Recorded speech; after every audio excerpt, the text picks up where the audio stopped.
Thank you. Yeah, make sure. I think it says board live. No, I think it's live.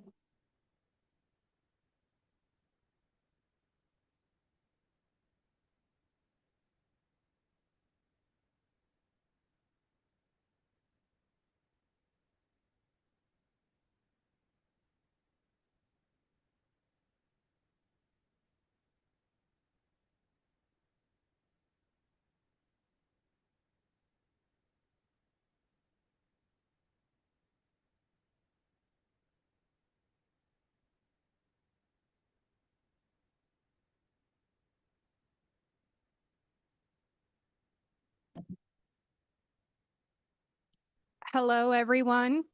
Can you guys hear me okay? Okay. Ladies and gentlemen, if I can please have just a couple minutes of silence, please. I'd like to start the meeting. I want to be mindful of everyone's time tonight. First and foremost, I'd like to thank you all for showing up to tonight's special meeting. It is now 4:03, so I'm calling this meeting to order. My name is Amber Solorzano and I am present. Angela? Present. David? Present. Sarah? Present. Shannon? Present. Olivia? Present. Craig? Present. Wonderful. Thank you so much. If I can have you all please stand with me for the Pledge of Allegiance, I would greatly appreciate it.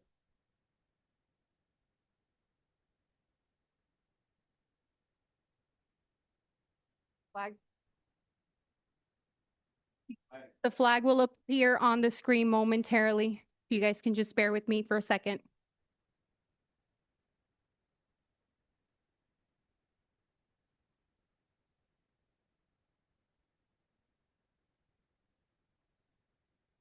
Place your right hand over your heart. Ready, begin. I pledge allegiance to the flag of the United States of America and to the republic for which it stands, one nation, under God, indivisible, with liberty and justice for all.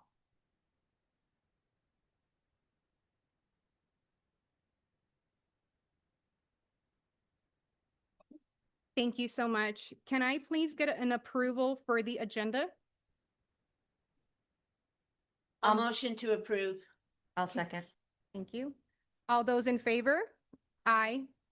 Any nays or abstains? The ayes have it. Motion approved. Moving on to communication from the public. I will start off with Redlands. Do we have anyone at your facility that would wish to speak tonight? Not at this time. Wonderful. Thank you so much for confirming. Santa Clarita, do we have anyone at that resource center that would like to speak tonight? We do not have anyone in Santa Clarita. Thank you so much for confirming. Moving on to the communications of the public. I know that we have a couple of speakers. I do want to remind everyone that you are allocated 3 minutes. Those times will be timed. And in total, although everyone is allocated 3 minutes, we do have only a 45-minute window of speaking time. At this time, you should have submitted your form over to Dee, so she will go ahead and call up the first speaker for us. Thank you.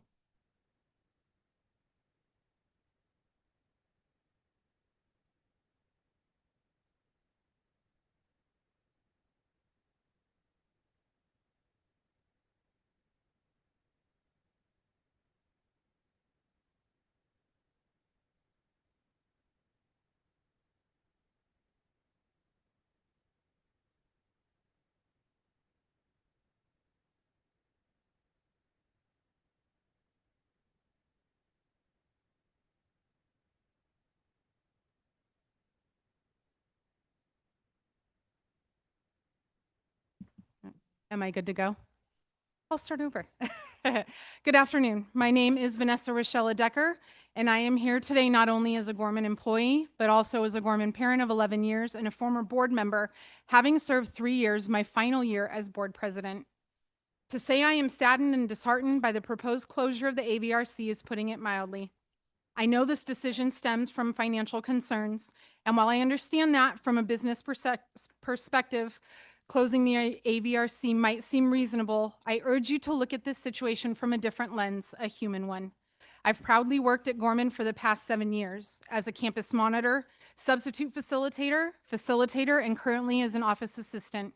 In each of these roles, I've had the privilege of not only working with our incredible students, but also forming meaningful relationships with their families.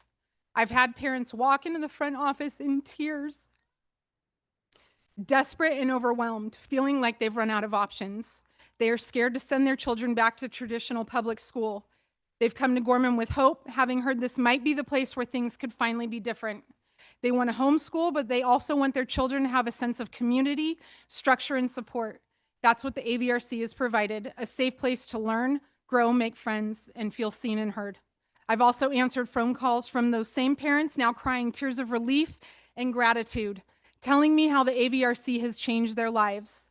They finally found an educational home, a community, a lifeline. I've watched students walk into the AVRC burdened with self-doubt, disengaged from school, convinced they weren't smart enough to succeed. And I've watched those same students transform because one facilitator took the time to sit with them, believe in them, and offer a new way to learn. That spark, that light in their eyes, it came back and it stayed. My own children have grown up with Gorman. They knew that when life felt scary or uncertain, they could turn to the trusted adults of the AVRC for guidance and compassion. Are we really ready to take that away? To take away the only safe space some of these children have ever known? I implore you to consider the full weight of your decision today. This is about more than budget lines. It's about education, safety, connection, growth, and most importantly, our students' futures. Please don't take away something that has changed and continues to change so many lives for the better. Thank you for your time.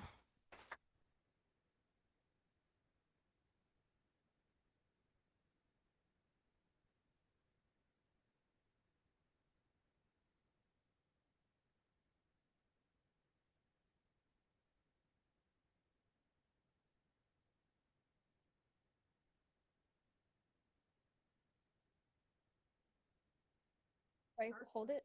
Okay.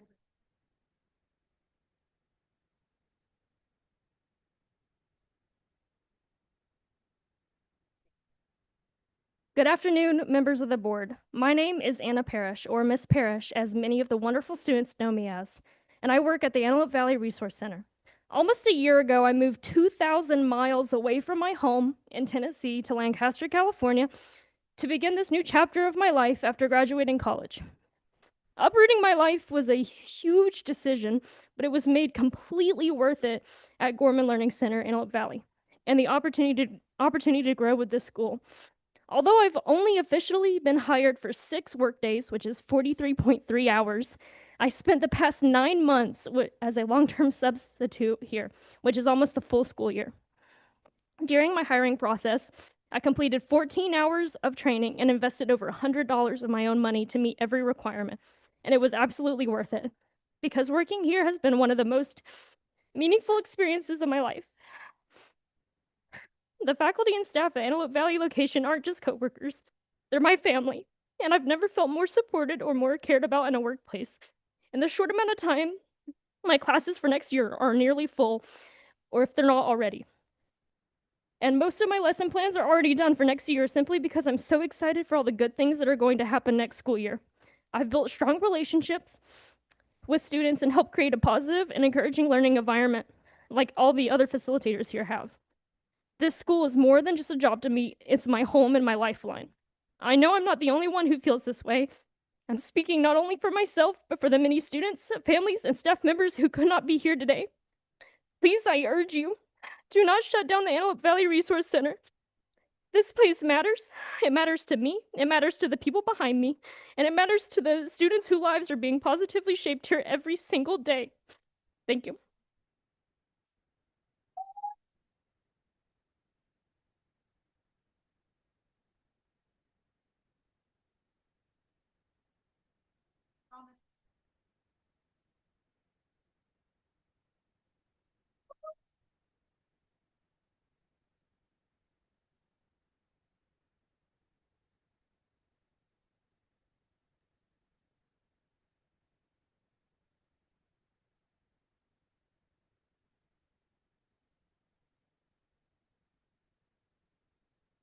Okay. Yes. I know that I speak for many of you in this room when I ask why the AVRC was specifically targeted. My name is Dominique.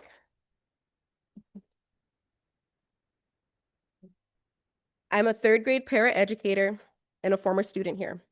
I've just returned from my maternity leave, and next year would have been my first full year from beginning to end, and I was really excited to start off the year with all the amazing plans I had for the kids and the students. I was really looking forward to it. Gorman is a very unique environment that provides an incredible opportunity to help non-traditional learners prosper. Education is my passion, but educating here at the Gorman AVRC is what I live for. I, like many other people attending and working here, have a long list of hopes and dreams. My best friend that I met here and I once dreamed that our daughters would come here to school together one day. Gorman has shaped who I am. It's not just where I work, it's a part of my family. My mother works here. My brother was a student and graduate here. Like so many others who have grown here from kindergarten to just the steps before college, we found a home in this unique community. I know that too many people that I'm speaking to here today in this room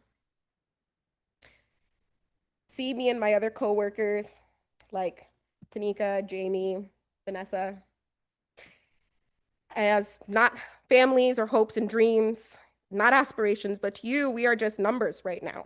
So if we're going to talk about the numbers, Olivia, I would like to address the email that you sent out to your staff, and you said it was, and I quote, your goal to provide as many students a quality education. How will you plan to sustain those educations and Gorman's long-term financial health if you close the AVRC, which currently brings in the highest revenue for the network? How many families does this impact? How many students will lose the opportunity to pursue a quality education in an environment that is suited to their specific needs and goals? And what are those long-term projections for replacing the income when those families withdraw from the Gordon Charter Network? Today, I'm not asking you to decide. I'm asking you to pause and reflect on the statements that have been made here today. Thank you for your time and understanding.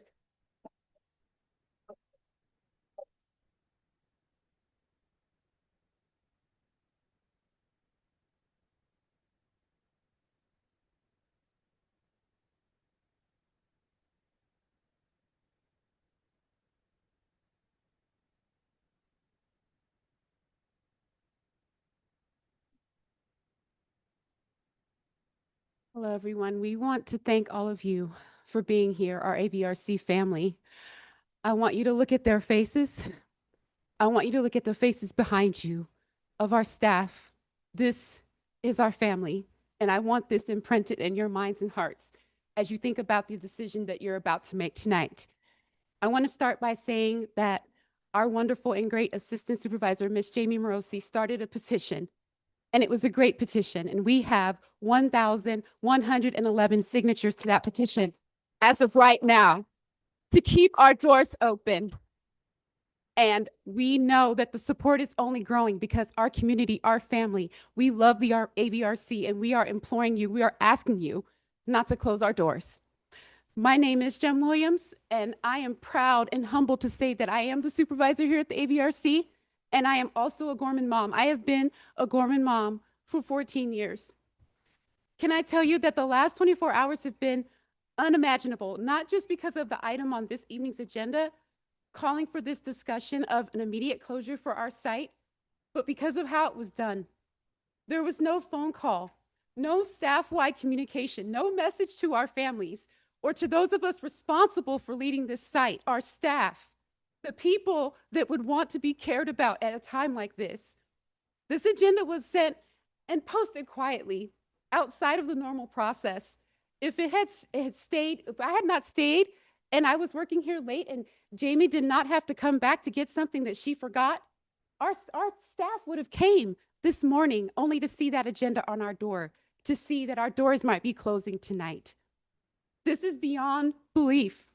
This is a complete disregard for the people and the families that make this place what it is.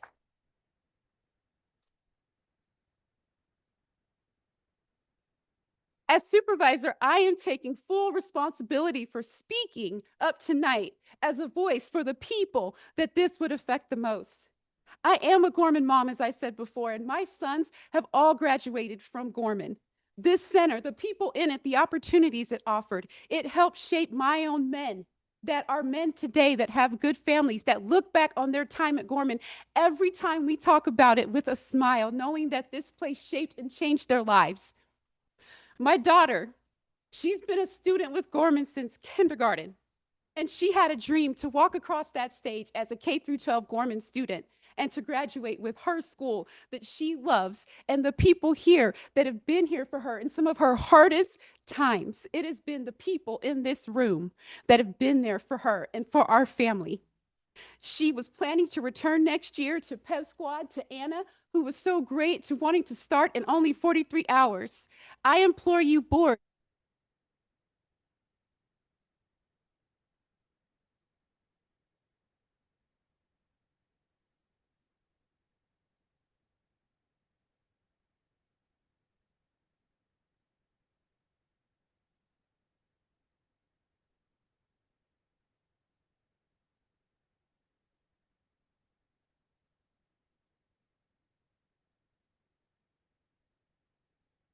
My name is Angelo Tepedino, and I've been a part of Gorman Learning Center community since 2016, serving in various roles, including facilitator, bookkeeper, and high school lead.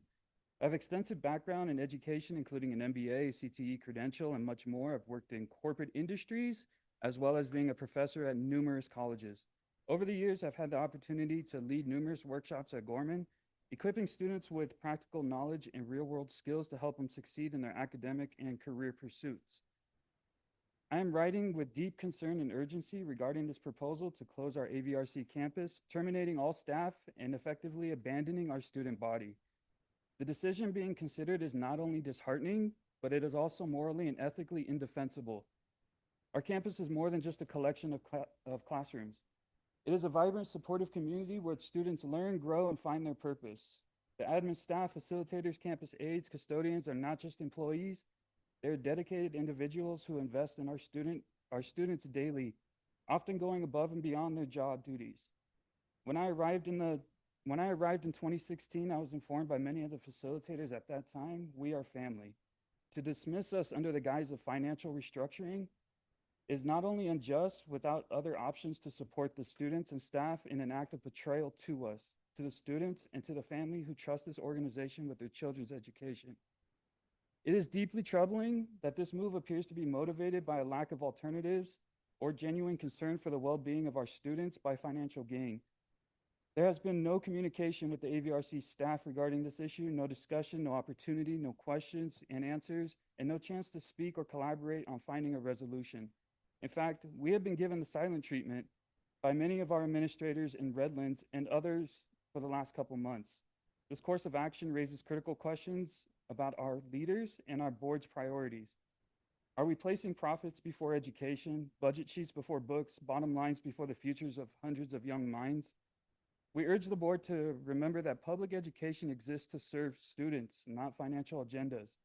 If this plan moves forward, it will cause irreparable damage not only to those being displaced, but also to the trust and reputation of this organization as a whole and in the near future. The closure of Gorman Learning Center, AVRC, will mark the dismantling of the institution that has served our community with dedication, and responsibility for that outcome will rest on those who sanctioned its downfall. There are always solutions beyond the most destructive one. We call on you to explore every alternative that include grants, partnerships, budget reallocations before making a decision that would permanently uproot students, devastate staff, and fracture a community. The students, staff, and families of this school deserve better. Thank you.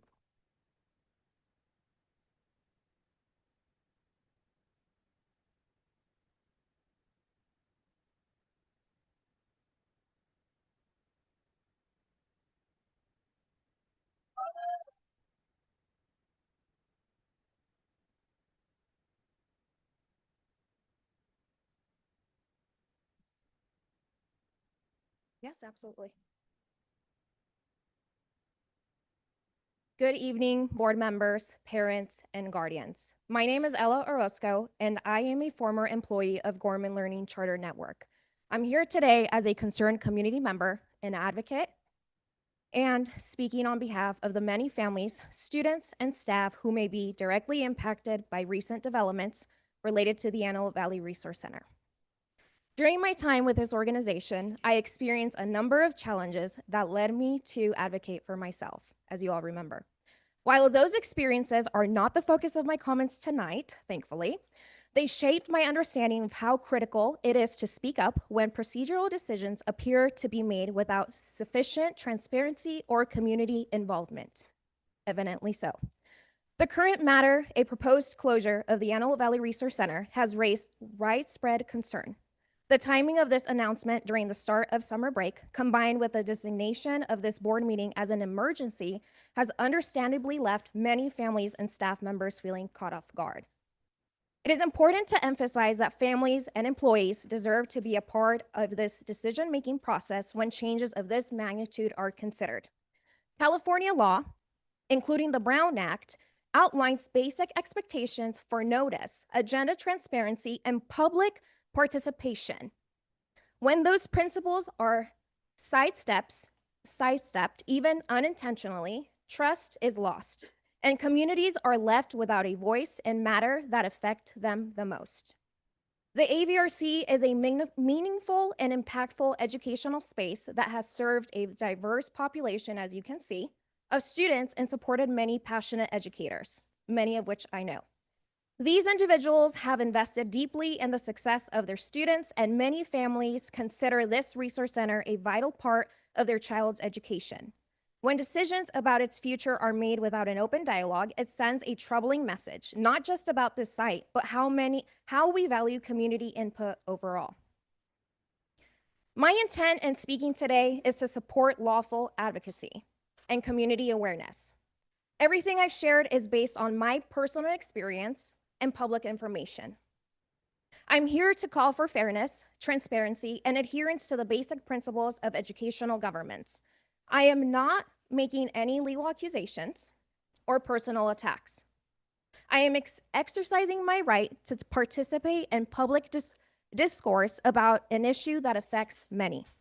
Charter schools, when led with integrity and vision, can be a powerful force for positive change, especially in communities that have long needed equitable access to quality education like the Antelope Valley. But the effectiveness of these schools depends on leadership.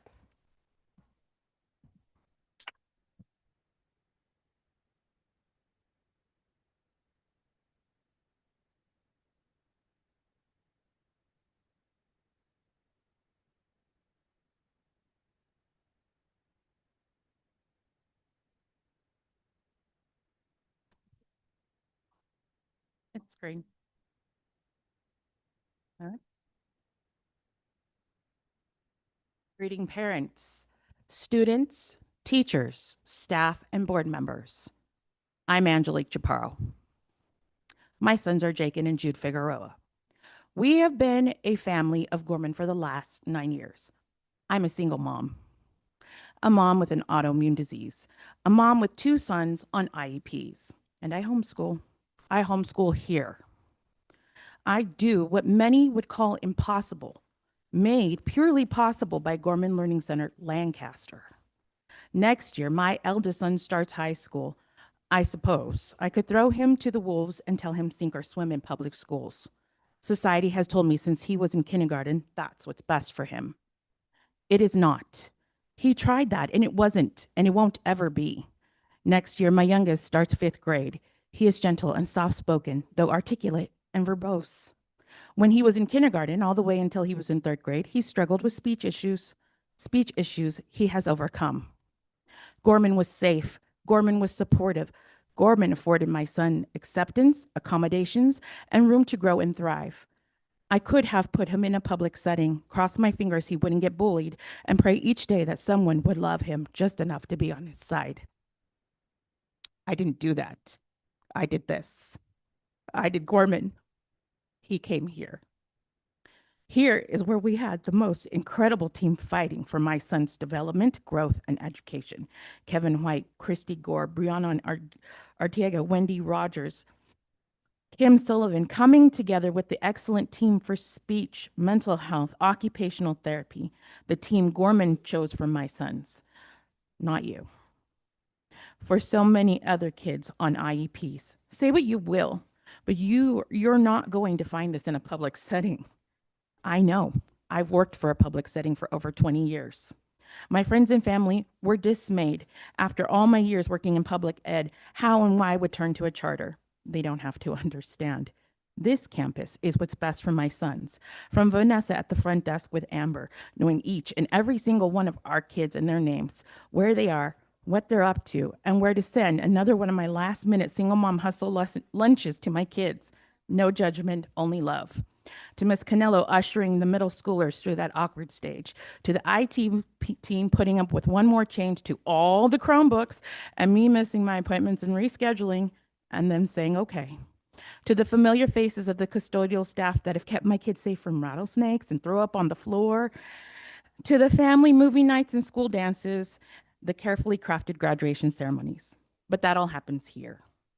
And you want to take it without our permission, which is wrong. If it's about a lack of funding, I guarantee you, you're not looking hard enough. You're not trying hard enough.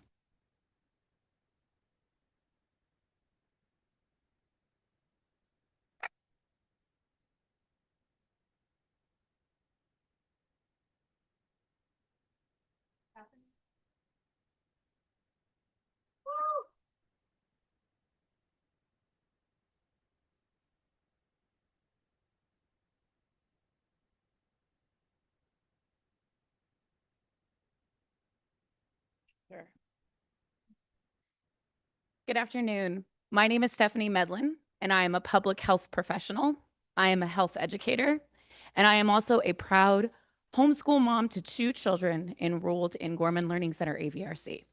My oldest son, Noah, will be a junior this fall, and my youngest, Nicholas, will be in 4th grade. Our family has been homeschooling since Noah was in 3rd grade, seeking educational options better suited to fit his needs that the traditional public schools in the Antelope Valley couldn't offer. I won't go into the broader systematic failures of the system that we're all aware of, but I will say that in the AV, educational equity is lacking, and traditional schools often fail to support the diverse learning styles and emotional needs of individual students. And when we began our homeschooling journey, we started with another charter, and while they advertised socialization opportunities like field trips and community events, they felt hollow. And it wasn't until we found Gorman that he found a sense of belonging. When we enrolled in Gorman, it was right after the deep isolation of COVID-19 shutdowns, and it was a breath of fresh air. And since starting at Gorman in 7th grade, my son has thrived, participating in lettering and CIF sports, attending dances, and enrolling in enriching on-site classes twice a week. And thanks to the AVRC, he's on track to graduate a year early. But most importantly, he has developed lasting friendships and benefited from mentorship and support that were missing from previous schools. Every family at Gorman has their own reason for homeschooling, and the AVRC serves a diverse and often underserved population, providing something unique, necessary, and irreplaceable in our region. Now, Ms. Duran, with respect, I must point out that you're not from the Antelope Valley. All you know about this community is what you see when you drive through on Highway 138 and Highway 14. So you know very little about what we face here. Our schools are overcrowded and under-resourced. And as our families are growing in the AV, our educational opportunities are shrinking. And we're being told you can go to Santa Clarita, which it sounds like that's probably what you guys are gonna say because there's no discussion about shutting down the Redlands or Santa Clarita resource centers. But our community deserves a center in their own community where their classmates are also their neighbors. Closing the AVRC sends a clear message that our children's needs are expendable, that the students in more affluent areas like Santa Clarita and Redlands matter more, that you are willing to sacrifice the education of our youth here because of financial mismanagement, which is not their doing. It is something that they now have to burden. And you want to provide services in communities like Redlands and Santa Clarita that already have a lot of resources that the Antelope Valley doesn't have. You are turning your back on AVRC families. That is inequitable, and you cannot.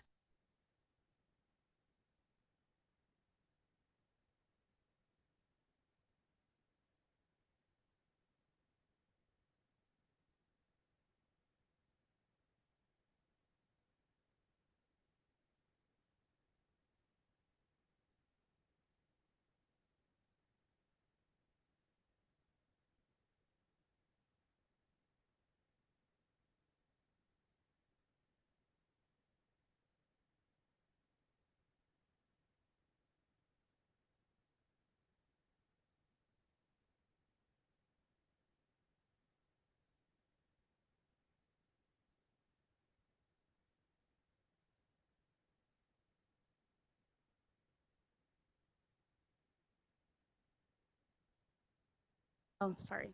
Okay, good afternoon. My name is Yolanda. I have 2 daughters who are students of Gorman Learning Center. It was a better option for my family than the traditional school setting. One of my daughters is special needs, and has a rare syndrome and has an IEP. Gorman has been supportive and has given more than the traditional public school for her. She meets with her providers here at the center and enjoys coming to the campus. If it closes, this will impact my daughter as she gets the help she needs in person. My other daughter will be starting her high school year in the fall and was looking forward to this new chapter. She has been a Gorman student for 5 years. She enjoys going to campus, making friends, going to dances and school festivals. If it closes, she will miss out on what she's been looking forward to. The AVRC is more than a school to my kids. We can homeschool our children, but we could also have the option for our kids to do these workshops, socialize, and be with their peers who also homeschool. If the AVRC closes, this will not only be devastating, it would also affect so many people. So my hope is that it won't close and that the AVRC my hope is that it won't close and that you guys would reconsider. Thank you.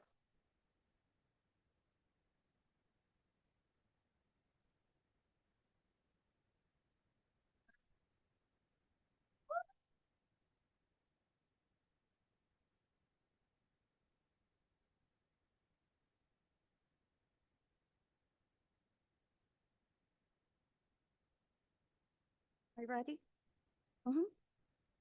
Do I need to push the button or not? Okay. I'm a second grade facilitator because I do not like the word para-educator because I was a para-educator at one point in my life. I do not have a prepared speech because I'm speaking from my heart. Everyone here, all of the faces that you see here are an important part of the AVRC. I'm a Gorman mom, and I have been for many years. My children graduated. My child sitting over there, she's right there. She comes here, and she was looking forward to coming twice a week and taking Mrs. Parrish class. She signed up with, I can't think right now, but the most important thing is all of these people are important. These are my children's work, my second graders back there. And my students, some of my students are here. I worked in the SPED department here as well. This AVRC and the SPED department is so important to our children that come here for SPED. And I don't understand. There has to be a solution. There has to be a solution, and the solution shouldn't be a letter in the front and saying, hey, you know what? We're done. It shouldn't be that easy to tell all of these people and us all of the facilitators, everyone that works here, we're done. It shouldn't be that easy. There has to be a solution. There has to be. I want you to look at all of these people and find a solution. There has to be one. It just can't be. I don't understand it. And I'm not worried, but I'm more upset that you guys can't find a solution for us, for our families. There has to be one. Who is going to serve our children? What's going to happen to our kids? What is going to happen to our children? It just, I can't understand that it's just that easy. It's just not that easy. I don't even know what to say because I didn't prepare anything, but I love working here. I love my kids. I love my children.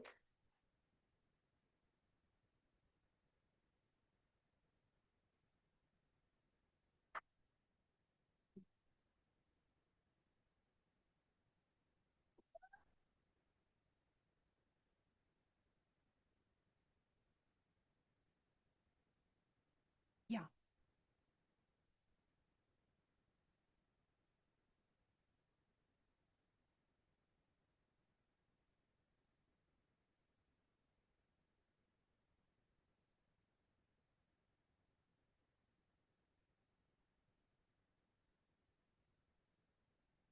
And who fears things when she goes to school.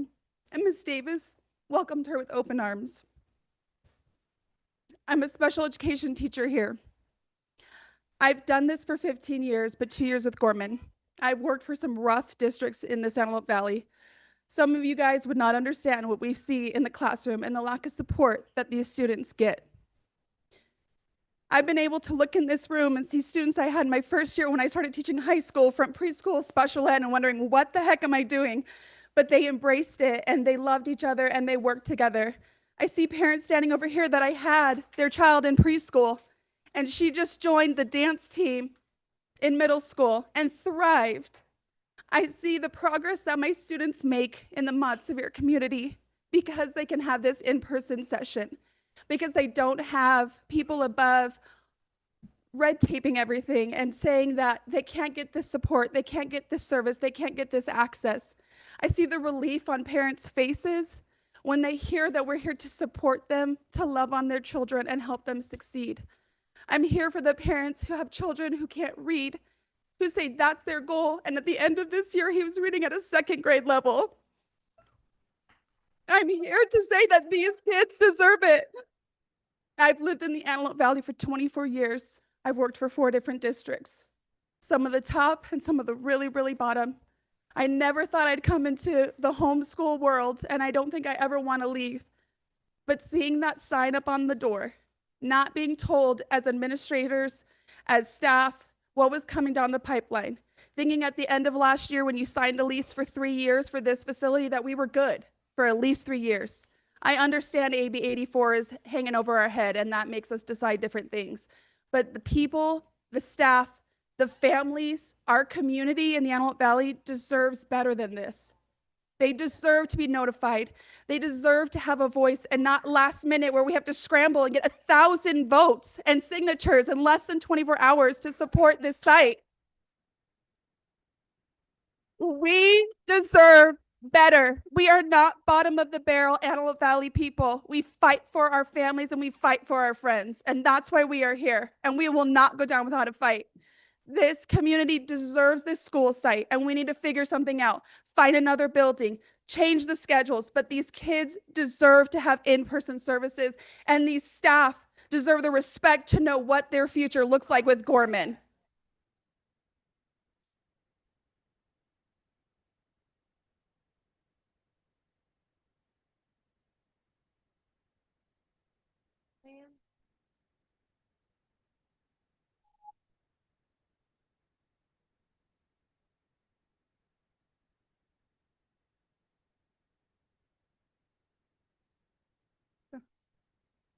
I press the button. Hello? Yeah. Hello, I'm Lillian Layton. I came here for my high school year, and I didn't think that I would like it at all coming from public school.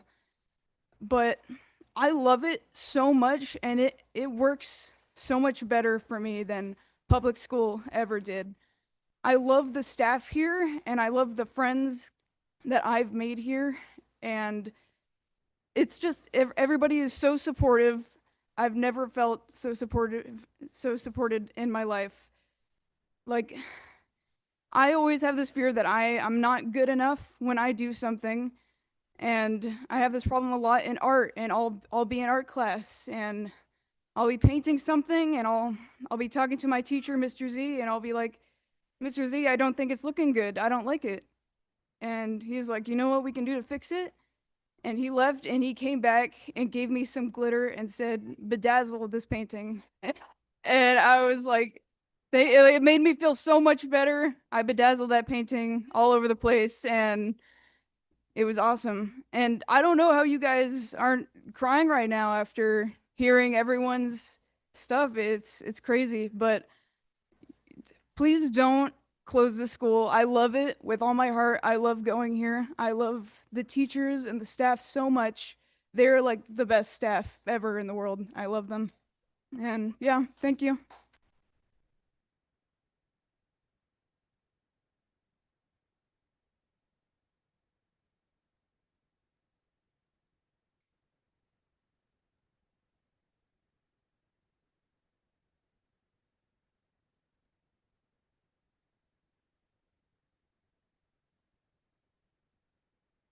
Um, yeah. I came here on my eighth grade year, and I am now in my ninth grade year. I've always wanted to go to homeschool, and my idea of homeschool was just staying at home and doing work and being able to excel at what I do and have a better chance at getting a better education. But now, having gone to AVRC, I know that that is the only option I want for my school. Being given the chance to go to school 2 days a week has helped me greatly. I know that if I had chosen a school where I had to stay at home all the time to do work and I didn't have as much chance for uh, socializing, I would have struggled way more. Um, Throughout my years in public school, I've always struggled with bullying from other kids and from even teachers, and that's something I've never experienced at this school. Everyone here, as that one said, is so supportive and so kind. I've never imagined that a place that works similarly to a public school in a way would be so supportive and so nice. These kids, for like 8 to teenagers, are weirdly nice. I don't And not to mention that this school's alternative schedule helps a lot of people who have different needs, people who are special needs, people whose parents have health issues, people with social issues or learning disabilities, anyone who has just other things on their schedule, or people who take college classes and want the chance to experience high school while still having a higher education at like taking community college classes, which is something I've been doing. This schedule has been the best I've ever been given. I have the chance to be a normal kid at school and learn at home and do fun things in class and have a great community of wonderful people all around me. That's it. Thank you.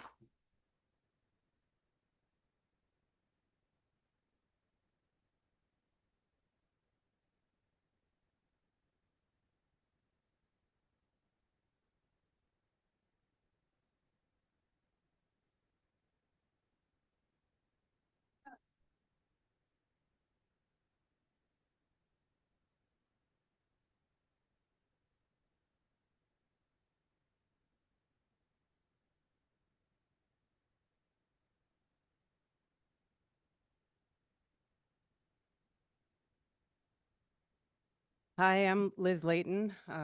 My two kids came before me and had their speech. Everybody basically said what needed to be said. I'm sure there's still more.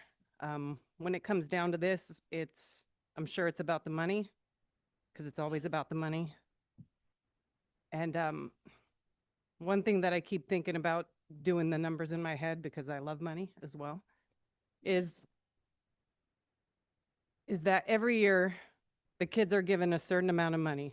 I don't know if it's $2,400 a year to be for their curriculum and everything. And there's hundreds of students that come here and they always have leftover money. And where does that money go? We don't get to use it. Where does the money go? Why can't we say, we want the extra money to go to keeping the AVRC open? Why don't you guys tell us where it's going?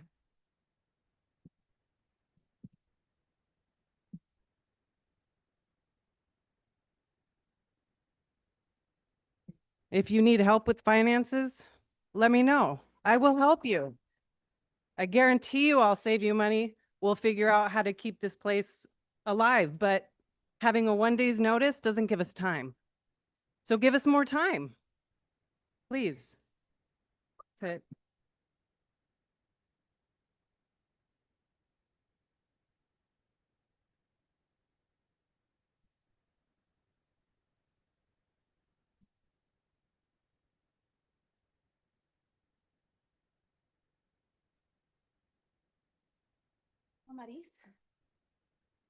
Hello. Okay. Yes, whenever you guys are. So I am a mom of one Gorman student and 2 incoming students. We just had a welcome meeting via Zoom, so it was my understanding that this is where they would be coming this this next semester. And my questions today have to do with the closure, the policy that you guys approve, and your guys' discretion to your staff. Specifically, I believe it's Olivia, who is your guys' only employee. It is her job to inform the staff of anything within a given notice of time. Is that correct? Okay, that's okay. I know you guys don't have to answer.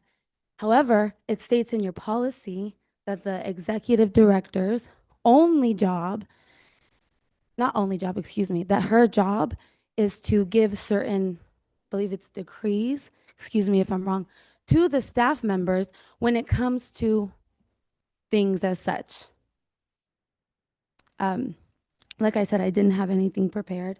I do come from a family of advocates, which is why I feel as maybe God has asked me to stand here. But it is my understanding that a 24-hour notice, as well as the way in which you disclose the information to your staff, is not a lawful way in which to do it. I'm not sure who on the board is a family of a student, if they've been a former family of Gorman.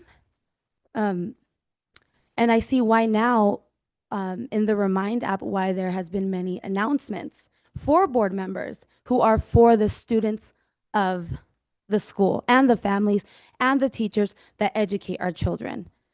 As you can see, there are many kids with special needs and their families who choose to come to this school based on their specific needs. Me in specific, I have 3 regional center consumers besides my student that comes here. And so that is one of the reasons that I've specifically for myself and my family chosen Gorman. It works for my family's dynamic as it works for many of the families' dynamics here. And so, though you guys do not have to answer, my question is, if you guys are lawfully closing down the school, or if you do close down the school in the 24 hours that you do it, are we allowed to sue the board members for doing what you are doing? Because if you guys aren't for the students or the staff, then who?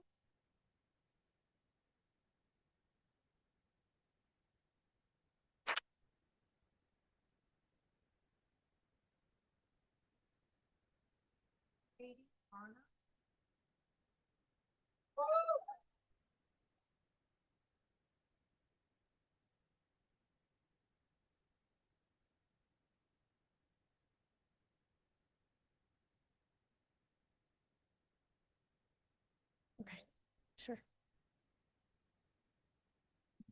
Okay. Good afternoon. My name is Katie Varner. Myself and the AVRC body, as you see here, and all the others that could not make it today, we urge you to reconsider closing this campus.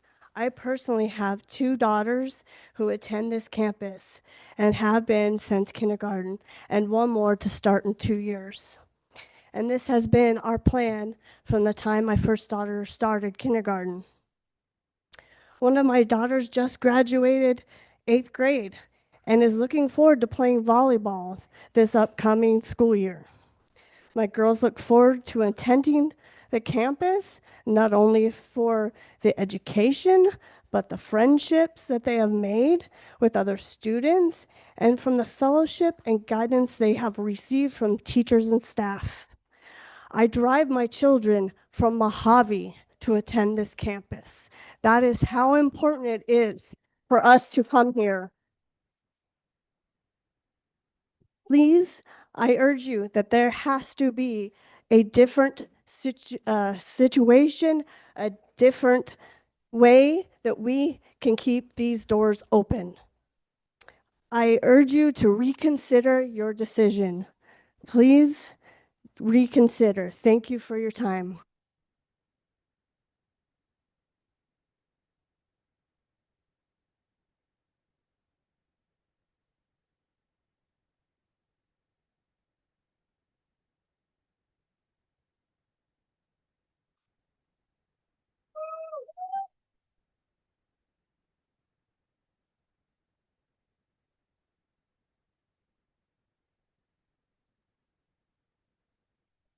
Yeah. I personally am furious, and I know that I'm not the only one. Our kids' classrooms, gym, dances, and other activities that normalize life for our children are being ripped away.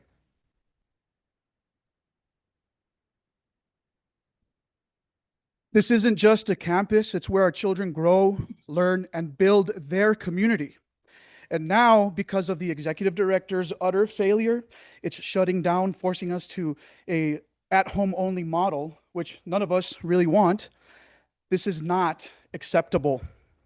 For years, the director has run our school in a deficit while ignoring the consequences and ignoring the potential of the community to help, because this is the first time I'm hearing about this. She's betrayed our trust, and she actually has the audacity to whine about it in an email that I saw. And I'm quoting from her email directly here. She says, "I wish someone would have told me how hard this would be, although I may not have raised my hand to take it." Are you kidding me?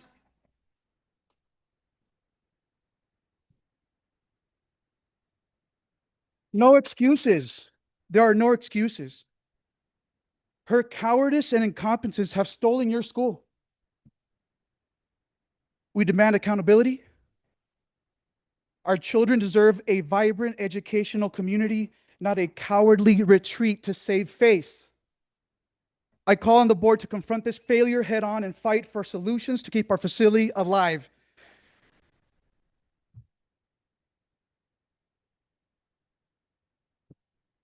We're not going to let our kids' futures be collateral damage for weak leadership. Let's fix this now. Thank you.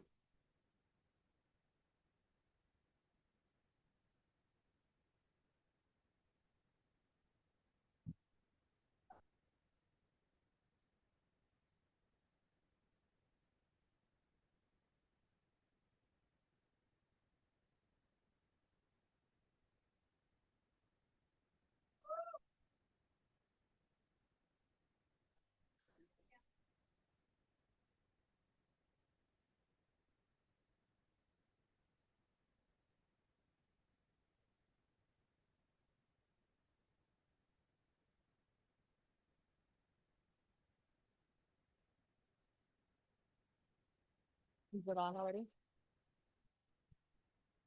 I'm ready. Well, dang. You guys have seen me up here before. This is not my favorite way to do it. For a brief introduction, and again, hello to you board members. You guys are going to see me back here next week when I present the local control and accountability plan to you. for approval. That is a process where we garner feedback from educational partners. Ironically, the number of survey results we received in a 1-month time span was nearly replicated by the last 24 hours, which is evidence that when people feel strongly about something, they do show up. But, and I want to be very clear on this. We, you, me, you, this room, we are Gorman. It's not, I know how easy it is because I sat where you sit. I started as the board president. I did that for a few years. And then I was able to find an opportunity to work alongside of it. And my role, I was hired for 2 things. One was to collect data to present to the board and to administration to ensure data-driven decision-making. And 2, to support public dialogue to ensure that the needs and wants and wishes of educational partners, the people in this room, were considered. I understand as board members, you guys are probably privy to things that the majority of people in this room don't know. And I know how hard it is to know those things and to hear public comment and wish you could address certain things that you have a different point of view on. The problem here tonight is not ultimately in the decision that you'll make, it's how we got here. And I say that respectfully, truly. I don't want to sound disrespectful to anybody in this room, because I know what it feels like to be in this role as a parent, coming in and trying to do the best you can. And if you see red lines on a budget, it's terrifying to see it. So I am not questioning your competence. What I am asking is for an opportunity to pause here for a moment, to follow our collective process, similar to when someone finds out they have cancer and the doctor recommends chopping off a limb. The natural reaction is, can you wait a minute? Is there anything else that can be done? We are the body right here. We are asking, can we just take a minute and follow our own process and together come to that decision? If at the end of a season of time that you determine what is fair, we come to the conclusion that it is not solvable and we have to close the doors, then let us do it with dignity, respect, and hold hands with our teammates as we see this thing through to the end. Because this time it's not, nobody did anything wrong. When people are fired and they've done something that garners a reaction, there's that. But in this case, these are people that responded to a job posting on EdJoin, or they're former graduates that came back and said, I still want to be a part of it. Nobody did anything wrong here. So we deserve to respond to their efforts in a way that shows compassion, respect, and opens the floor to dialogue so that we can pull a team from the group you see, from our teachers, people of all walks of the organization, and our sister sites, because as one goes, so goes the others. We're facing hard things. So I'm just asking.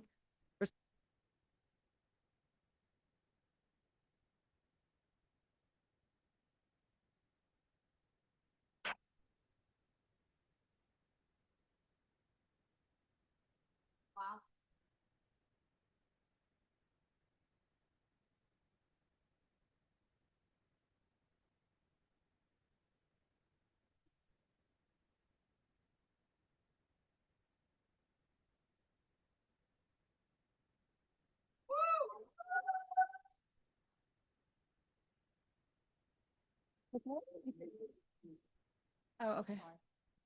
Okay. Yes.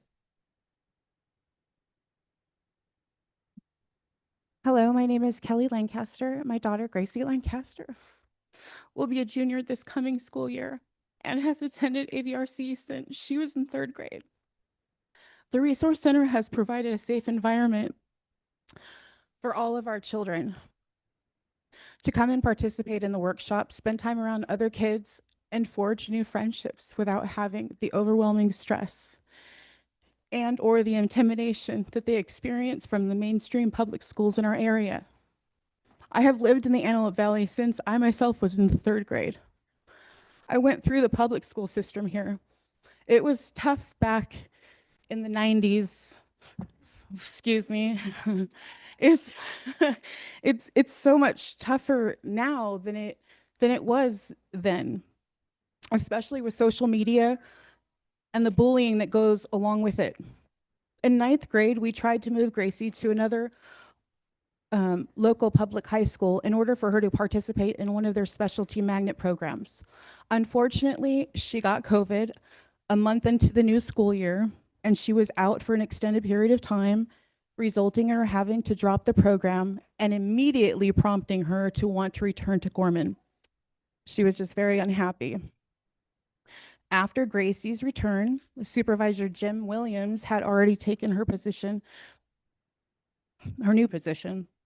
And I was happy to find that the cell phone rule was now heavily enforced, which made it even safer, happier, and in my opinion, a healthier environment for the kids here. And that's just one thing. I even recently recommended our church's pastor that is moving here from Florida and came to this school and enrolled their children. Their house is now in escrow, and they're moving here from Florida. As a student, Gracie has not only developed some amazing friendships, but she has also built some great bonds with her teachers and the administration staff over the years. We refuse to accept the mainstream public schools as an option for their education and enrichment because it's just not acceptable in this valley. We are families that depend on having the resource center for our children to attend in an area that can sometimes be very hard to live in when there's always a concern for hate, drugs, and violence. AVRC has provided that alternative because the staff works hard to provide that for our children, at least when they go to school. Please do not take that away from us. Please do not take that away from them, from our children. Thank you.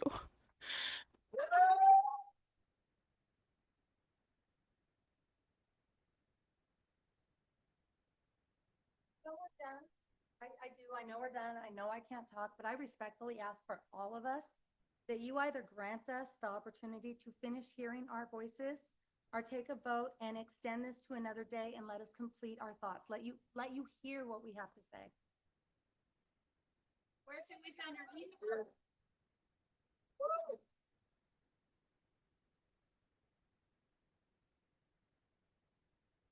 Not possible email? How do we communicate with you? The emails aren't going to be read. Thank you so much to all of the 19 parents, staff members, students who have spoken here tonight. I do have to move on to item number 7, which is comments from board members concerning items not on the agenda. Do we have any tonight? No. Okay. With that said, moving on to item number 8, which is information/discussion action agenda for board consideration whether to close the Antelope Valley Resource Center effective immediately, presented by Olivia Duran. Thank you.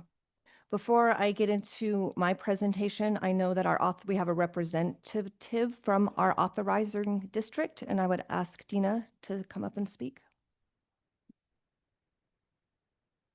Hi, everybody. I'm going to have the very unpopular view, but I would ask for your respect so you can hear my whole speech to the end, please. And then I would be happy to take your emails even at my place of business, if that is something you would like. First of all, I'd like to tell you, I do want to say, because I can and they can't, these people volunteer and they're here month after month, sometimes twice, sometimes 3 times a month for a board meeting. And I haven't seen other parents that are here tonight at these board meetings. And I'm not trying to chastise. I'm telling you, if this is important, get involved. Get involved always.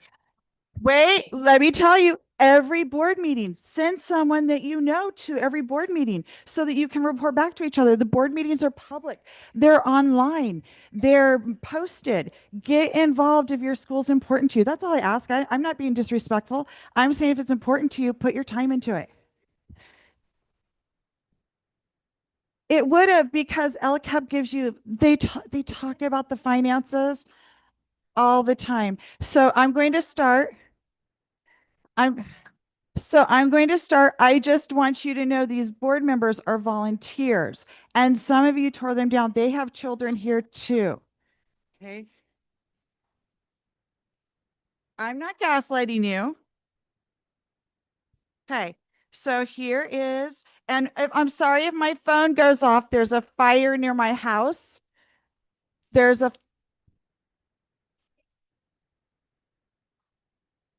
I'm talking about the board. I'm going to continue this for you. I understand. Would you please listen? Listen, please. I think, would you please listen? I think you're going to like this. Okay, we did not interrupt your public comment. Can you please allow our authorized I'm not chastising. I'm telling them get involved. Get involved. Get involved. So, my name is Dina Cusis. I'm the authorizer of Sorry, I'm Gorman gonna Charter interrupt. School. I'm so sorry. I apologize. Now, I know this is very tough for all of us. As a Gorman mom, I understand this is tough. And I kindly ask for you to allow our district representative to say what she needs to say and to hold your comments until afterwards. Please. I'm addressing the board who is here to make decisions. I believe all these parents work hard. I believe all these employees, parents, and student stories. I believe their speeches are heartfelt, and I believe they should be taken into consideration. I believe your school is unique. I am not a giant fan of charter schools as a public school employee, and I believe in Gorman Learning Center. I've said it all along. I've said it at board meetings. Okay? I believe in Gorman Learning Center.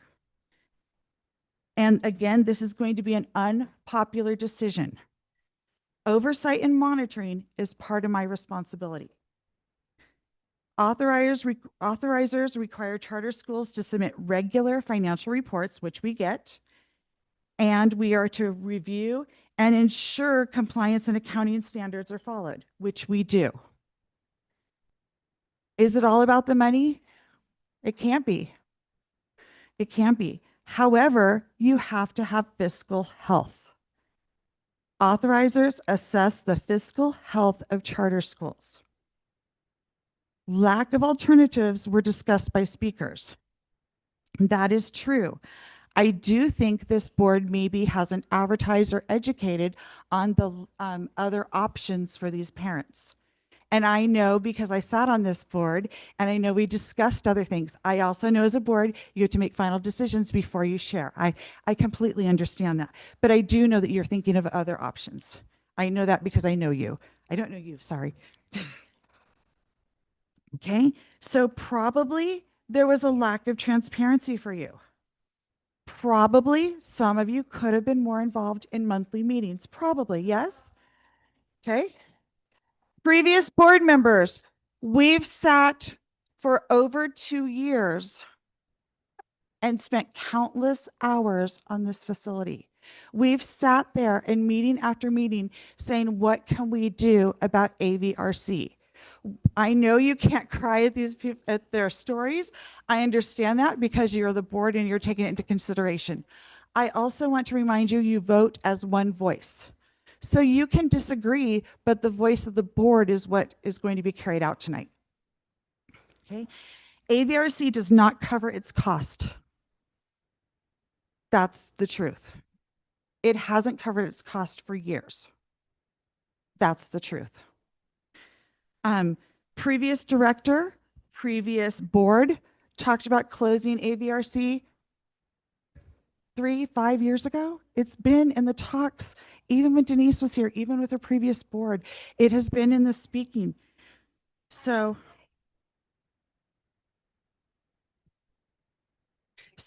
as the authorizer, I cannot guarantee that we can let this facility go forward when it's time to authorize you if it's not financially healthy. If it's not financially healthy.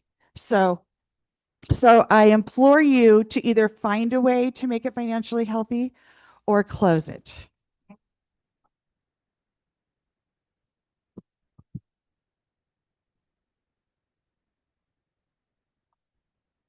Thank you, Dina. I would like to start with my presentation because a lot of this would answer some of the questions and some of the concerns you brought, okay? Gorman is not closing. And if you cannot be respectful, we ask you kindly to leave. Okay, this is a public meeting. Thank you. Gorman GLC is not closing. I don't know if that's a misconception. Gorman Learning Center is not closing. As a school, If there continues to be interruptions, we can ask the audience to leave and continue the meeting. So I'd ask that you be respectful and not interrupt. As a school, we continue to operate to provide our students with an excellent education. It may not look the same as it did in 2025, 24-25. I want to thank all of you here that are representing. Thank you to those parents that have emailed me, every parent, every staff member that spoke. Having to hear the stories of the students and how much they've grown by coming to Gorman Learning Center and participating at AVRC, that's why I got into education. I've been in education for 25 years.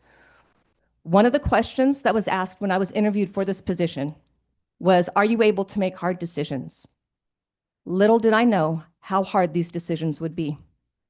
I'm a human, as well as understanding, and I hear your concerns. I hear your frustration. I hear where you guys are coming from. We are a non-classroom based school. That's what we are filed with the county, with the state. We're not funded for facilities. We have operated this way by, really by the grace of God. We are not able to receive facility grants because we're not supposed to have facilities. We're not able to, as a brick and mortar, they can have grants, they can get other funding for their buildings because of the kind of school they are. We are not offered that opportunity. This decision that we have here before us today is to close the supplemental resource center. I know that affects employees, it affects families, and it affects staff, students at the most. As the executive director, I continue hear from the board, and they state to me that they can't see a budget in the deficit. After examining multiple year budget projections, we do not foresee that GLC emerging from a deficit within the next 5 years unless we implement significant changes. One concern that I heard over and over was our SPED students. We have 20% of our students receive special ed services. Those services will not change. 28% across our network or more. Santa Clarita and Redlands Resource Center, most likely when we go for charter renewal, those schools, those resource centers will not be able to function in those places because of the local districts that are there. Renewal due to the physical school districts that they are there. Redlands actually owns the building. Gorman owns the building that Redlands is in, so it doesn't cost as much, but still Redlands Unified are most likely not going to allow us to physically operate there. So we would just continue in the independent study or non-classroom based model. Santa Clarita lease is up in June 30th, 2026. And if we find that we have favor with those districts, it may continue, but at this point so far, it doesn't look like there's favor there to continue to operate there. Many things, I keep hearing mismanagement. Many things, ESSER fundings are. I'm so sorry. We did give a warning, and I hate to ask you to step out. I understand your. So we could have got this building for $2 million. Instead, we pay $62,000 in rent. So why did Redlands get to buy their facility, but we didn't get to buy ours?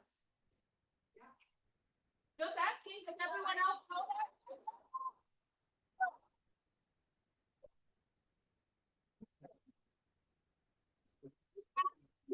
$10 million in reserves, and I know that to be fact, and I am not speaking sideways. I know what I'm talking about, Olivia. At this point, the board is going to go ahead and take a break. If the public cannot honor the rules of not speaking while questions are trying to be answered and while a presentation is trying to get done. So the board will adjourn. We'll take a break right now. It is 5:17. And this will be a 15-minute break. Thank you.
Hello, everyone.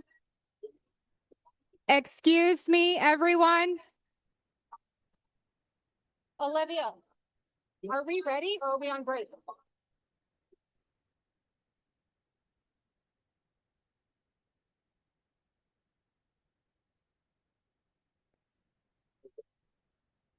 Parents, family members, can I have your attention, please?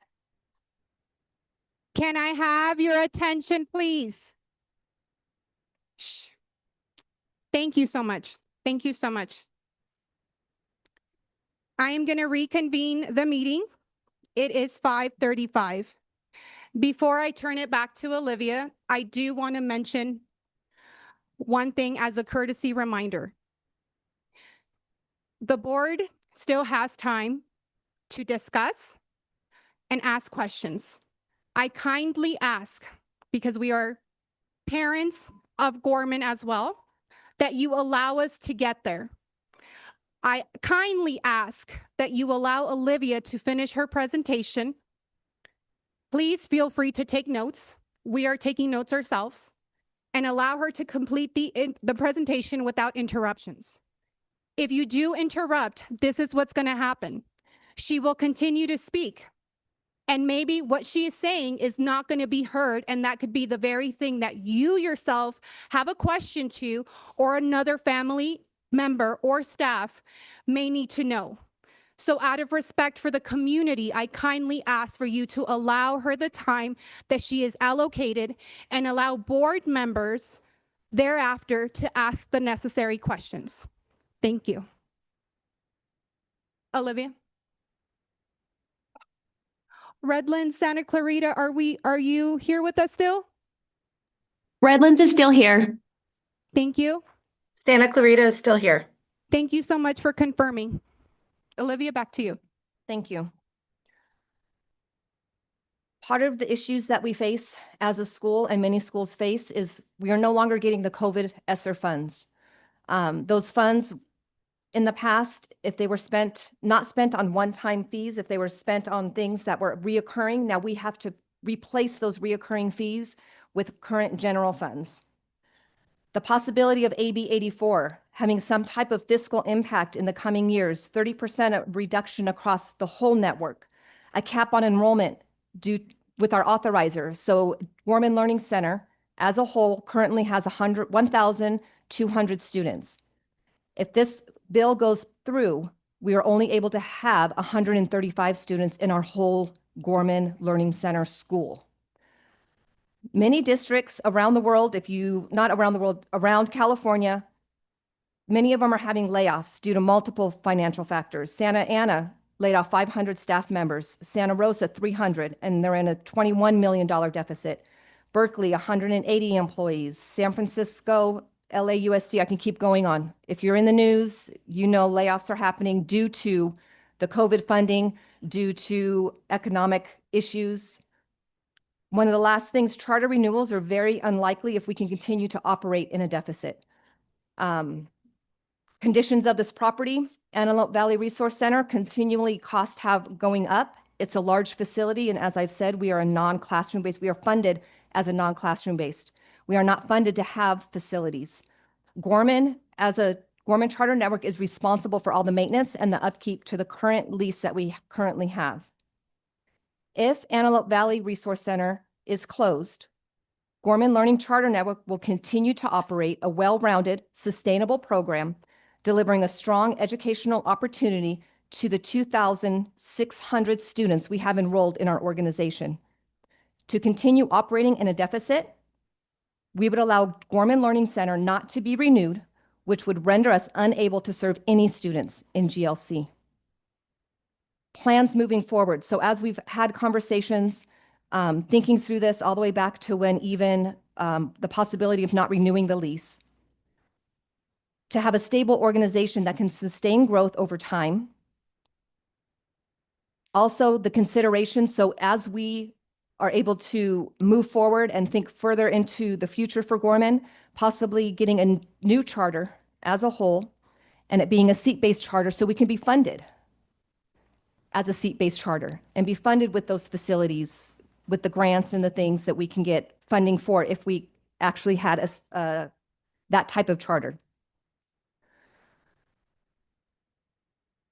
Additionally, I'm proposing to have an activities coordinator to continue to have sports here at Antelope Valley. I know that's very important for students, for staff. Even if we didn't have the actual physical resource center, this person or this position would then organize sports at different community centers.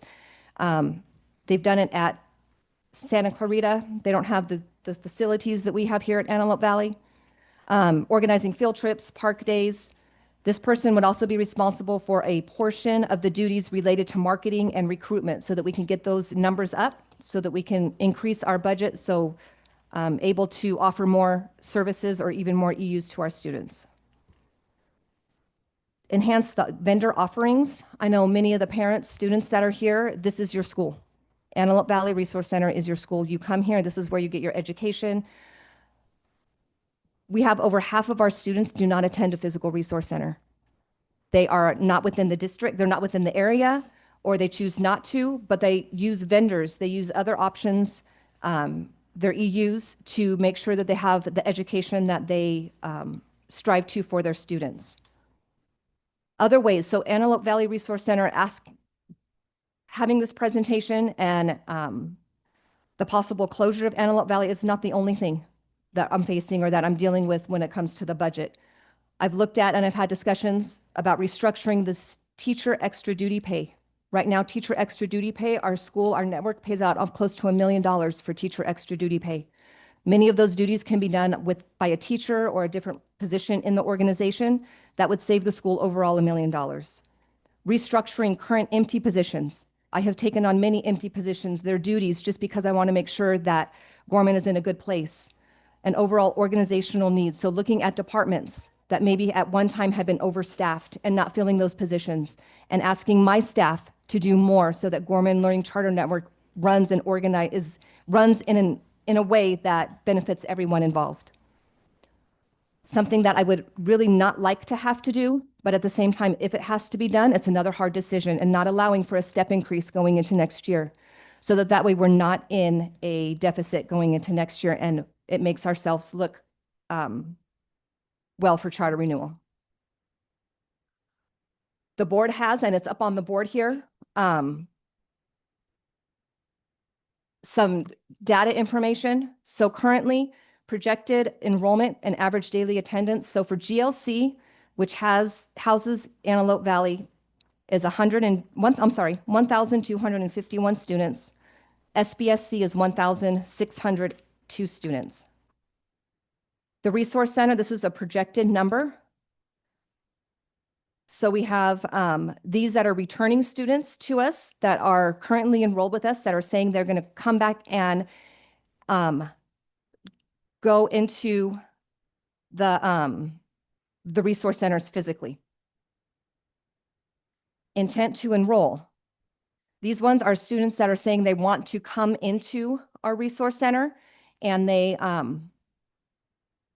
new to our school overall, and they're saying they would like to attend the resource center. So you see the numbers. Antelope Valley is 647. Santa Clarita, San Bernardino, that holds Redlands and Santa Clarita, is together 895 students. Olivia, I'm going to pause you right there. Sorry. I was informed that there is a locksmith here, and employees are not being able to access their personal items from the offices. And so they would need their personal stuff. Yes. Thank you.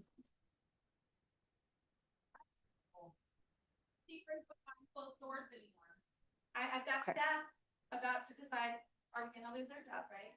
I'm trying to keep everybody calm. It is emotional. Try to do my due diligence to try to show you guys their faces and names. Now they go, and I'm just trying to get my folks to a basketball game, get them out of here. Let's try to keep it calm. I apologize. I did lose my cool. This is very intense too. Okay, Olivia, I'm going to turn the floor back to you so that way we can continue to address the concerns. Thank you.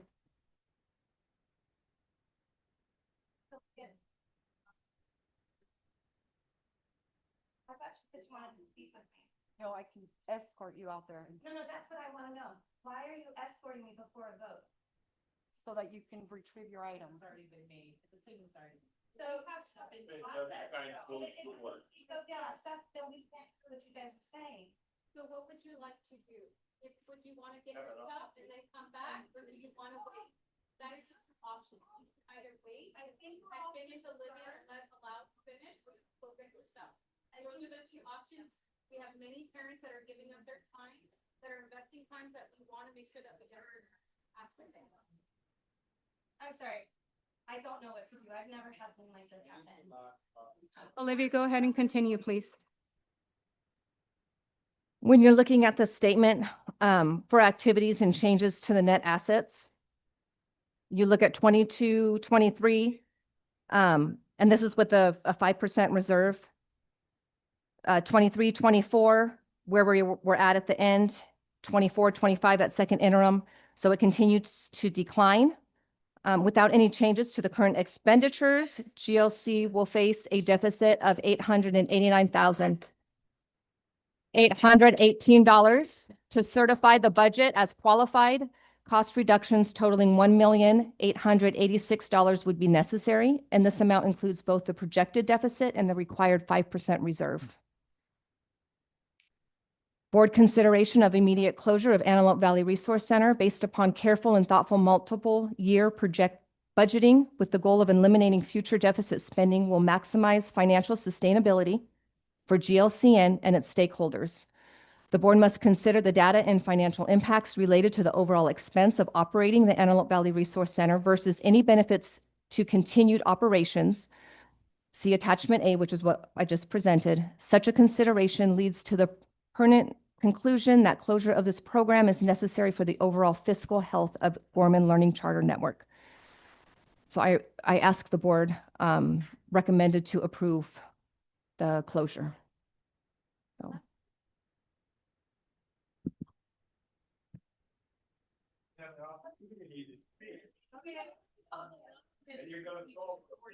Before we need to have an opportunity to speak. This is not a board meeting. So I have a question, Olivia. Have we explored any potential additional funding? So can you put the video that's recorded on, it's recorded on Zoom. You guys have it on Zoom. Okay. Okay.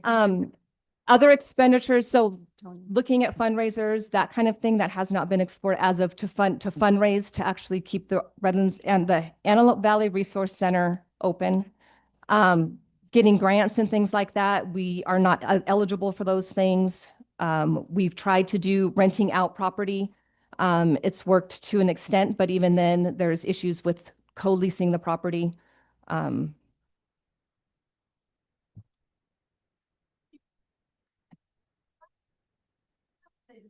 So are there any centers or community partnerships that can absorb the needs currently met by the center?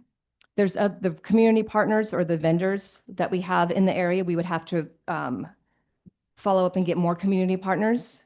That there are community partners. I don't know exactly the ones that are in this area, but I know that other schools like ours have community partners that the students can go to for day classes or for certain classes. So that camaraderie, that socialization, they can also get through community partners. So Olivia, I have a question. The numbers that you presented here on the attachment A, that we've got to have 5% in reserves. And according to this attachment, based on the second interim budget that was presented to us in February, these are actuals, correct? Yes, right? So here's my question.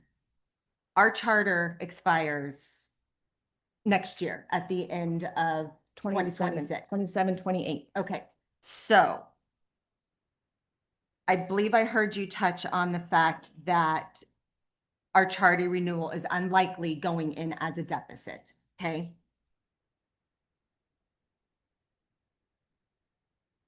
Just give me a minute. I need to regain my thought. If we have a deficit, our authorizer will not renew us most likely. That's what I was going to ask you. So With that being said, and I know you had mentioned a couple of things about, like you've looked into exploring leasing out or, fundraisers, all that kind of stuff, whatever. Is keeping the AVRC open a Band-Aid for a year for our charter renewal, right? Can enough changes be made realistically with everything that's been presented to get us out of our deficit within a year, to where a year from now, we're not sitting here having this exact same conversation on what are we going to do because our charter renewal? I think we've had those conversations back when we signed the lease starting last year. So we did try to do those things. The staff here have, Jim's been great trying to get those co-leases going. And so I think we've done what we can do. So yes, it would be a Band-Aid because eventually we still are going to be in a deficit even more every year. It's going to, when you look at the multiple year, it continues to grow. And we're not able to have that 5% cash reserve. So when we talk about reserve too, one thing I do want to say, because it's one thing that I didn't understand as a teacher, is when we say we have this much money in reserves, that may be reserves in assets. So that's the books that we have in the warehouse. That's our Chromebooks. That's the teacher computers. That's other things that we have. So when you see a number there saying that's reserves, that might not be the cash reserves we have on hand to be able to pull and pay for things. So when we ask for the 5% reserves, that's your typical what we would do for a school. And so that's what that is. Okay, thank you for clarifying that.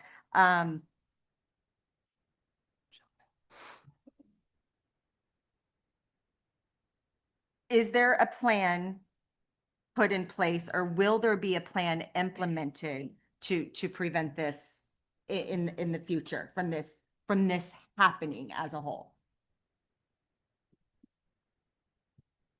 If we go forward and get other charters in another district, it would not be a classroom-based charter. We'd have to go get a seat-based charter.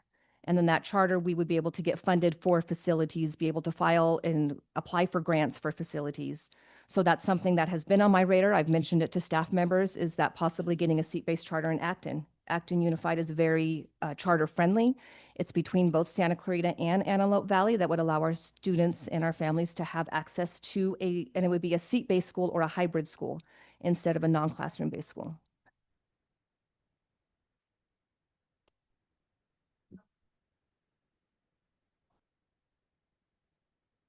I said Acton Unified.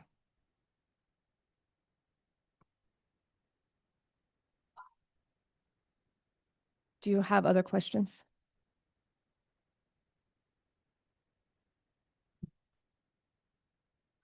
Does the board have any other questions?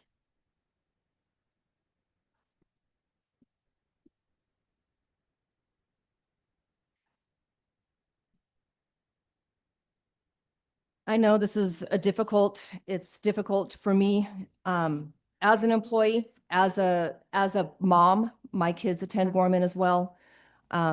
Watching the discussions and the struggles that I know the board has gone through, and you guys are volunteers. You guys didn't ask for this as well, and it was something that we inherited. All of us inherited it. So it's us that is having to clean up the mess of past board and past decisions that have been made. I have a question. So when did the COVID funding end?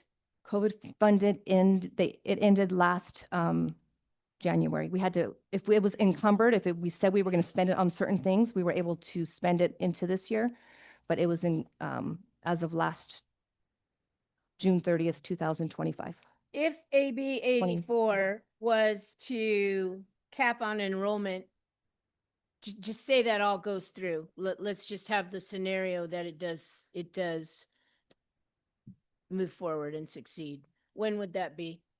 AB 84, if it goes through the typical, going through the assembly, right now it's on the assembly floor, it'll go through the Senate floor. If it does pass, that would each thing in that bill, it has different dates on it. So they would give us a year or 6 months to make sure that those things are implemented.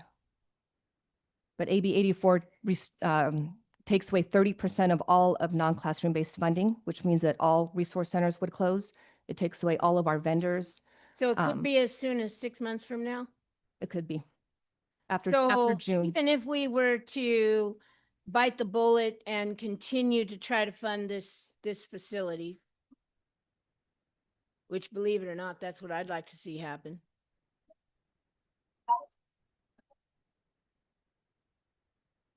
However, this is a huge however, if that was to take place and this was to have success, we're going to lose out no matter what. If AB 84 passes, yes. So part of AB Well, we 80, can't put the cart before the horse, but we also have to understand that if we don't make some level-headed decisions for the benefit of Gorman as a whole, we're going to lose the entire facility. So that's where we're at. the whole school, not just the facility, the whole school. Now, with that said, I'd like to tell everybody that my daughter is a Gorman student and has been a Gorman student. My 35-year-old daughter was a Gorman student, and they never stepped foot inside a facility. My 16-year-old daughter just won a first place beautiful blue ribbon with her horse that she started out riding through community partnership through Gorman Learning Center a long time ago. And before I knew it, she was running the ranch that we're community partners with. And these are things that I don't think a lot of the parents are aware of, that we have these wonderful, wonderful community partners. You can say to your child, what would you like to do?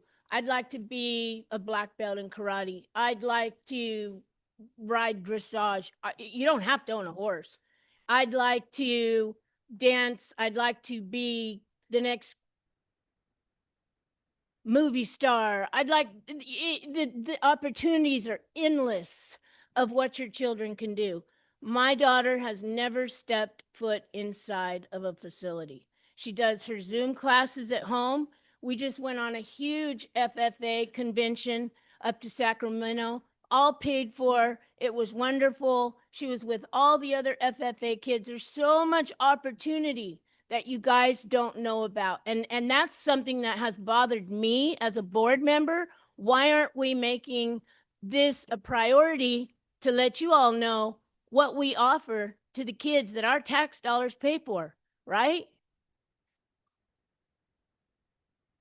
Yeah. Yeah. Yeah.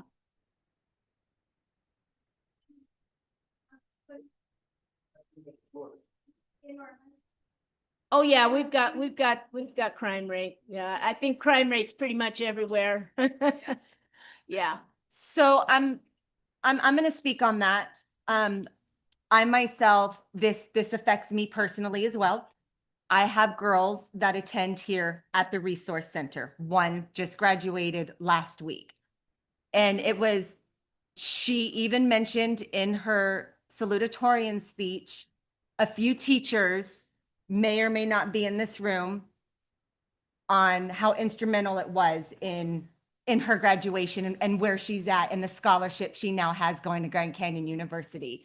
So I myself am affected just like you guys. We're not allowed to show emotion. We're not allowed to comment on you guys, but you guys have to know that this is hard for us too.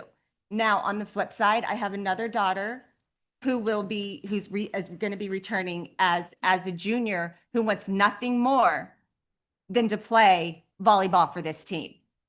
So, but at the end of the day, I'm going to piggyback on what Sarah said. At the end of the day, Gorman is a whole, right? And we have to make sure that this program is going to be available for years to come for each and every one of your guys' children who need those programs. This decision is obviously not going to be made lightly. This is why the numbers are being presented to us. This is why we're here. And you guys have to realize that we're in this together. Jana was so professional when she got up here and spoke. She was so eloquent, but she did mention data driven. Right now, we as a board are being presented with the data. I understand you guys are really frustrated and you guys know surface level. We have the data that was just presented. So the decisions that we have to make is based on what is presented to us as Gorman as a whole. Olivia, how many years has this resource center run in a severe deficit? From the beginning, this resource, GLC has been in a deficit because we haven't had, I was involved with when this resource center was purchased. It was purchased under different leadership, different executive director, different board. The lease. The numbers that were promised were outrageous to make sure that this resource center was going to run and sustain itself. Those numbers have never been met. Numbers from Sacramento? No, numbers from Projections here. projection numbers, projection enrollments to make sure Ever that this, met the projections? no, never. Financially, is it getting better or worse? Right now it's getting worse. And that's GLC as a I have whole. 4 girls in Gorman. I graduated from Highland. I'm very familiar with AV. My heart is here. Olivia, do you see it's not getting better? How many years you said? I mean, multiple, since the beginning. How long have you been in this role as executive director? As executive director this 1 year. And I was fighting one. to keep this school alive before she ever became director. And Jamie knows that because Jamie saw me come to this facility to fight the lease. And for everyone's benefit, just know that.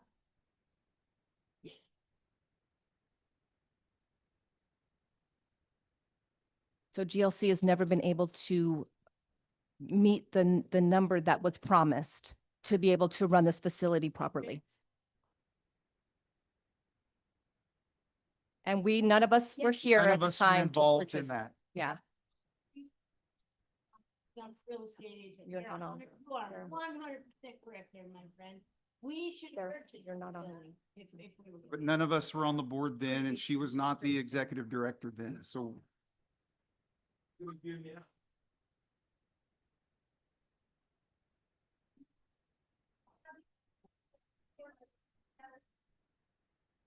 And correct me if I'm wrong, Olivia, right? Because you mentioned, I know that a couple parents, I believe it was Benjamin, mentioned, exploring different facilities, right? So part of AB 1505 that was passed has grandfathered us in to have the current facilities that we have. Okay. If we were to look for a different location, we would have to get a whole new charter because we are not able with a non-classroom based charter to have a facility other than the one that is currently listed now. If we do, it's a material revision. And then that means we have to take our charter for renewal, but they will not, it has to be the same address. You can't go look for another A address different without facility. opening a whole new Got it. charter, which is what my goal would be later on down the road when we're fiscally in a place that we can and possibly purchase the building like we have many years ago. It was over 20 years ago when the actual Redlands building, that was before we had 2 schools. We only had 1. Okay. And then with that, I know that you mentioned cap enrollment, right? So our authorizer has 1,200 and we're only authorized this or is if allowing AB for 135. This is if AB 84, this is if Okay. it passes. One thing I do want to say, you guys that are in the room, AB 84, even if it does not pass, at any time, any of those politicians can pull something from that bill and throw it into a trailer bill. And then at that time, we don't have 6 months to make it happen. It has to happen June or July 1st. So if that 30% cut, the vendors, any of those things, the authorizer not being able to hold as many students as our authorizer, it could be placed in a trailer bill. The government, the state, the assembly, they're not going to stop California's bill because there's a couple charter initiatives in there. So that's just another thing to think. Even though it might not pass, there are things that may be thrown into a trailer bill, which we've seen as a charter school. Okay. Yeah. So one thing for GLC, Gorman Elementary is our authorizer for GLC, which houses Santa Clarita, or I'm sorry, houses Antelope Valley. Gorman Elementary has 135 students. So that means that Gorman Learning Center as a whole, that means all of the students in LA County, down Orange County, they're in GLC. All of the students that are in this area here may not attend the resource center, they're in GLC. we would only be able to hold less than them, that we would only be able to hold 134 students in that school. Yeah, you had mentioned a seat-based charter that maybe, Acton or something like that. What would need to be done with that? Do we have to wait till our current charter expires to be able to move forward?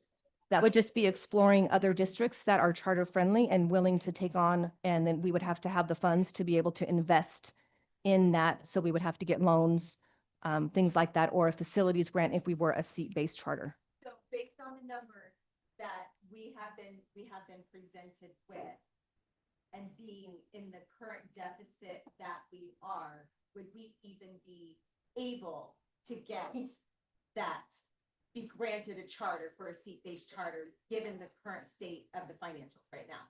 Current state, no. If we were able to get out of that deficit, then yes, then we can go in and, because no district is going to grant us a charter if we're running in a deficit.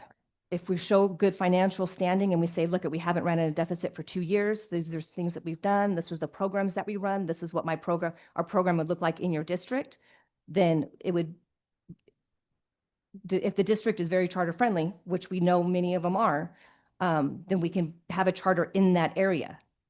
So just to kind of piggyback off of what Angela was saying, I think Dina kind of touched on it, right? Where we need to be fiscally healthy, right? So I understand that.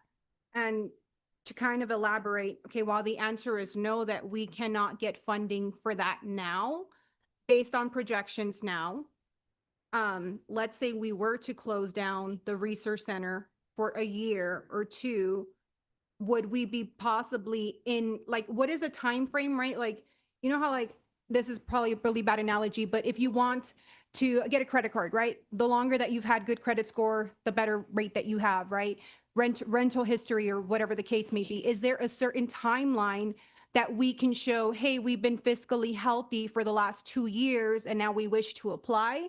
So I guess, like, I'm inclined, like, do we cut off our foot now and take the hit for the next 2 years, with the end goal being in the next 2 years to open up a resource center where we're fiscally healthy, where we purchase the building? I agree, no more leasing, right? I mean, that's my goal. And have those options in place. Is that something that would be doable? That would be doable as long as we were fiscally healthy. Okay. So if we were fiscally healthy, let's say next year, then we can start looking at those things, because we'll be able to get loans, and the district would look at us and say, look, they know how to run their school. They know how to keep the money, in a healthy range, and we would be fine chartering them. okay. That's what I wanted to further understand. Okay. I have a question. Does anybody else have a question? I have a Oh, go ahead, question. Chen. As far as the partner funds that people don't use, the students don't use, are they allowed to, is it only designated for that, or can that money be put towards like the deficit here? So the EUs, the way the EUs are budgeted, we know that not all students use 100% of the EUs. So we look at actuals throughout the year and the previous year, and we say, if every student got this amount of EUs, then this is how much it would be. And then we look at the actuals, how much were spent, and we say, okay, that was 80% of what we actually allotted for students. So then we budget at that 80% or the 75% that was used. Those funds then are just rolled into the general fund. So it's not like they can be targeted and said, okay, so now they basically help with the deficit. Usually, honestly, when we do EUs and we look at first interim and second interim, that's usually the first place we look, is at those student EUs, because a lot of times we budget higher than what they actually spend. And we're able to go in, and that's when you see a first interim, second interim budget come down lower. It's because we've been able to shave off some of those, that pot.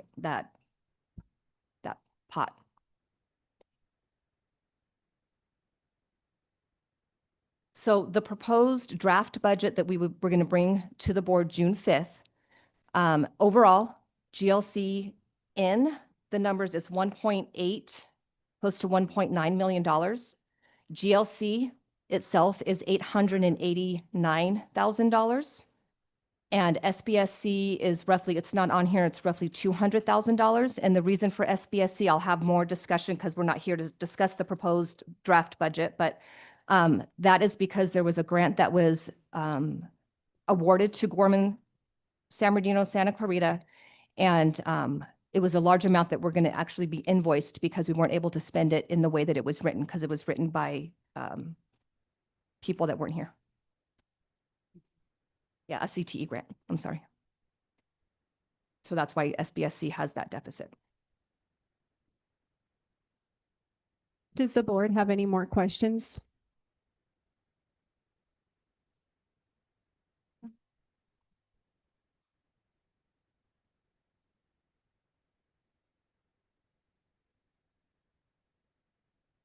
It was a CTE grant, College Technical Education, the workforce grant was given to us in 21-23 for $1 million, and we needed to match it by 2 million. And that was written by a former interim executive director, and we were not able to fulfill that grant due to the way that it was written. So they're actually going to ask us for that money back, a portion of it, which we couldn't use. And that was only for SBSC.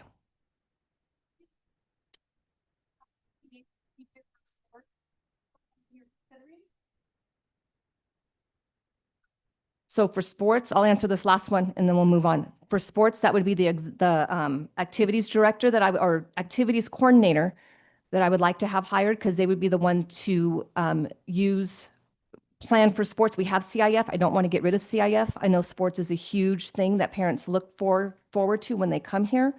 That would be one of my goals, is to have that position, make sure that we have that volleyball, we have the basketball, the sports that we have currently. And as long as we continue to keep the lease, like we have the lease, we're going to have to pay for the lease unless we're able to get out of it. Then yes, we still have access to the gym. And those things can be done there. If we end up getting out of the lease earlier than the 3 years, then those things would then be moved to a community center or other areas that those sports can be fulfilled. If there's no other questions from the board, I ask for a motion. You're gonna take a lease on an empty building, that's what you're saying. That doesn't make any sense. But here, charge more Drop the gym for quinceañeras, weddings and stuff like that. They don't have to pay for the rent. I'm not joking, they did it in my school.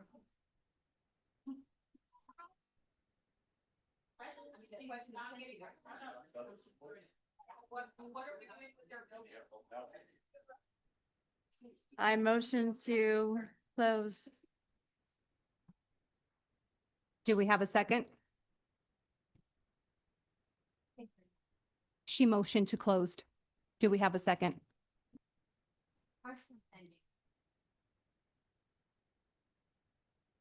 If Redlands not getting their charter renewed, what are you doing with their building? Doesn't that help our deficit, hold that building? Why are we closing Redlands? Because they're not going to exist any longer and sell their building to help with our deficit. Thank you for the second. We have a motion from Shannon, a second from David. All those in favor? Aye. Any nays or abstains?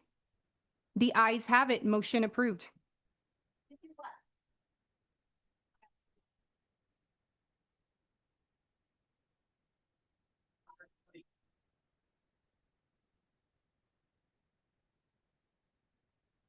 The meeting is adjourned. It is 6:13 p.m. Thank you.